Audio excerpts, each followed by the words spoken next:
Television first presents Ragnar not as an ancient king, but as a farmer frustrated by an unimaginative local ruler.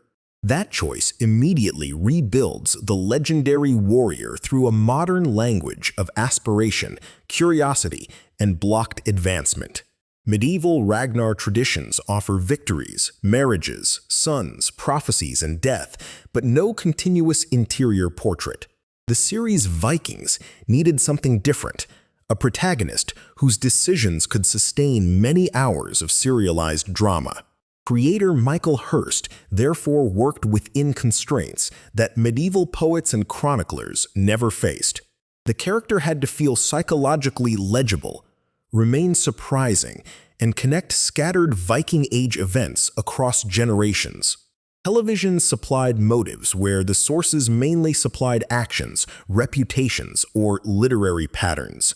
It also placed a recognizable family at the center of political change, turning distant history into domestic consequence. The resulting Ragnar is neither a filmed saga hero nor a straightforward reconstruction of one documented ruler. He is an adaptation built from legendary material, historical fragments, performance, and contemporary expectations about compelling leaders. The first major decision concerns social position rather than costume or weaponry. Farmer protagonist begins close to labor, weather, household survival, and the unequal distribution of political rewards.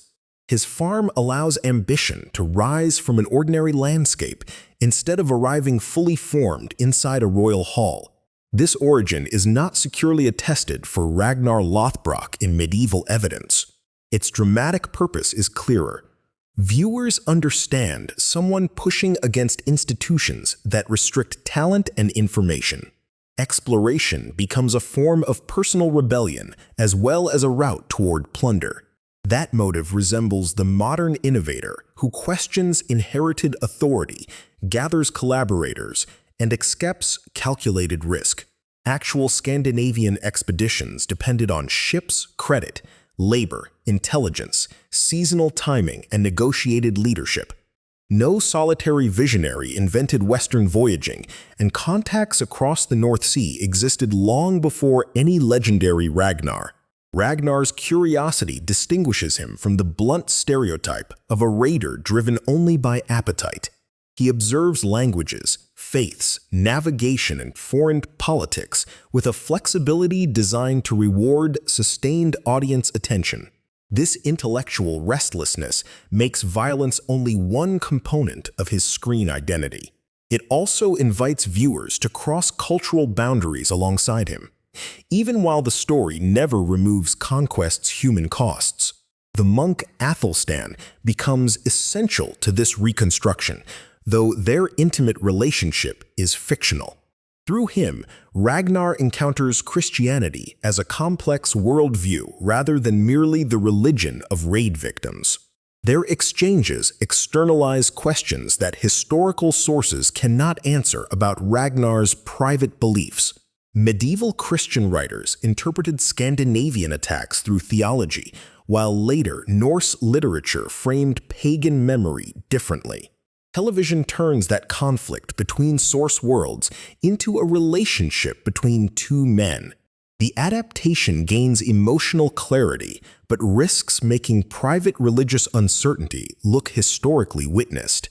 A modern audience often expects protagonists to change through exposure rather than remain fixed heroic types. Screen Ragnar, consequently, learns, doubts, revises plans, and carries contradictions across seasons.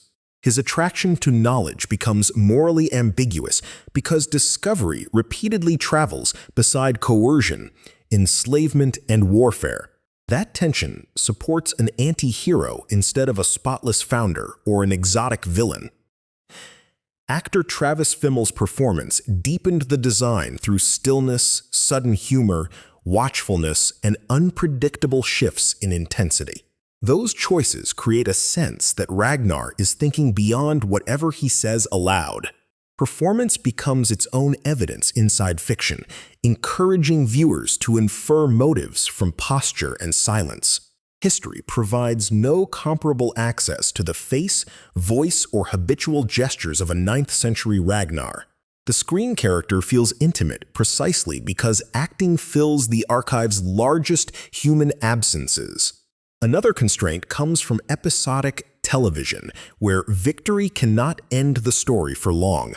Ragnar must succeed enough to justify leadership, yet fail enough to remain vulnerable. Serialized setbacks include broken alliances, family divisions, political compromises, physical decline, and damaging misjudgments.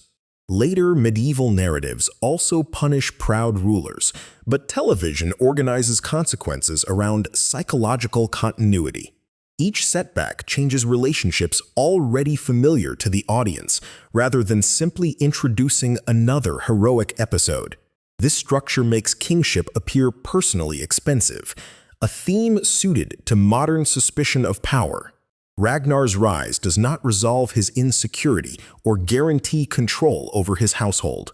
Authority enlarges the distance between aspiration and responsibility, especially as followers bear the consequences of his plans. Real Viking Age rulership relied on gifts, military success, assemblies, elite alliances, and control of resources. Family supplies the strongest continuity, but it also transforms medieval genealogy. Saga traditions name wives and famous sons in combinations that vary across texts. Television selects, merges, sequences, and personalizes those relationships to create a legible household history. Lagertha becomes far more than an episode in a male hero's career, carrying independent authority and audience investment. Aslog enters not merely as a genealogical link, but as a competing center of marriage, prophecy, and dynastic expectation. Their portrayals draw from legendary names while answering present-day demands for sustained female characters with consequential choices. This does not make their screen lives evidence for 9th century biography. It shows adaptation negotiating between inherited stories and viewers less willing to accept women as decorative rewards. Ragnar's sons undergo a similar reconstruction because a series must pass narrative energy into a second generation. Historically attested leaders such as Ivar, Halfdan, and Ubba appear in early records without secure proof of one shared father.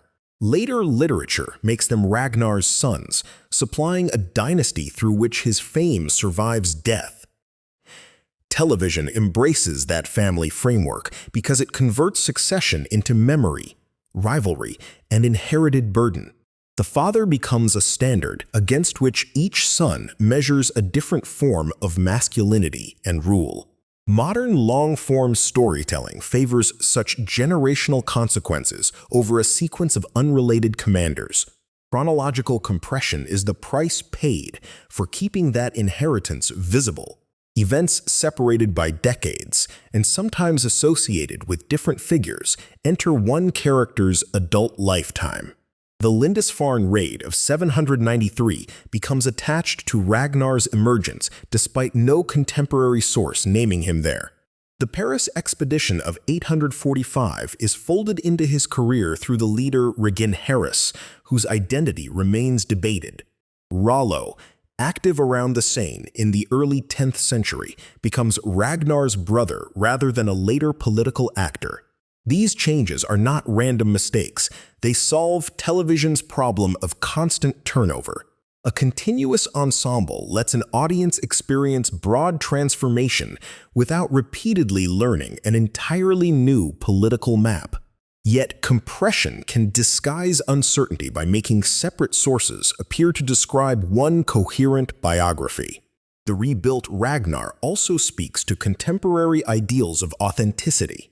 He distrusts empty ceremony, challenges complacent elites, and appears most alive when testing boundaries. Such qualities can make domination look like self-realization unless the victims and material costs remain visible. Victims appear intermittently through burned settlements, captives, bereaved families, and retaliating kingdoms. Those consequences prevent exploration from becoming an innocent metaphor, although the protagonist's charisma still directs sympathy. Modern anti-hero drama depends upon that unstable sympathy rather than simple approval. Viewers may admire Ragnar's intelligence while judging deception, abandonment, and violence. His contradictions invite debate because the character cannot be reduced to either hero or monster. Medieval sources had their own moral designs, but they did not build this particular psychology. Christian annals often emphasized punishment, sacrilege, and royal crisis surrounding Scandinavian attacks. Saga literature could celebrate cunning, courage, fatalism, ancestry, and memorable reversal. Television combines those external judgments inside one changing person. Religious conflict becomes doubt, political fragmentation becomes anxiety, and legendary fame becomes pressure upon a private self. Even illness and aging serve the adaptation's refusal to preserve him as an eternally vigorous icon. The body weakens while reputation grows, separating the man perceived by intimates from the name mobilizing armies. That contrast is especially effective for an audience familiar with celebrity and mediated public identity. Ragnar becomes aware that others consume a version of him he cannot fully command. Historical Ragnar, if one individual lies behind the traditions, left no testimony describing such awareness. The idea belongs to modern dramatic consciousness, not recoverable medieval interiority. What remains recognizably old are selected names, raids, kinship traditions, poetic motifs, and political settings. What becomes modern is the connective tissue, motive, trauma, romantic choice, skepticism, and developmental change. Shipbuilders, navigators, fighters, farmers, spouses, translators, and allies repeatedly enable Ragnar's ambitions. Floki's vessels materialize exploration, while Athelstan's knowledge helps make foreign societies intelligible. This dependence complicates the visionary image without completely dismantling it.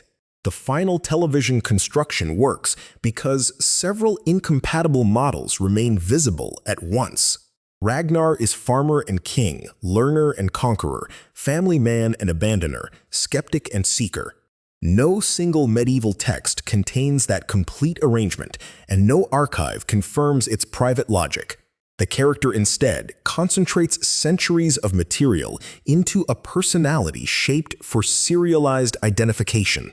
It reveals where adaptation clarifies systems, where it invents intimacy, and where compression turns debate into biography. Curiosity offers entry, family creates consequence, doubt supplies interior movement, and failure prevents power from becoming simple fantasy. Television rebuilt Ragnar as a modern anti-hero by giving historical uncertainty a face, a household, and a changing conscience.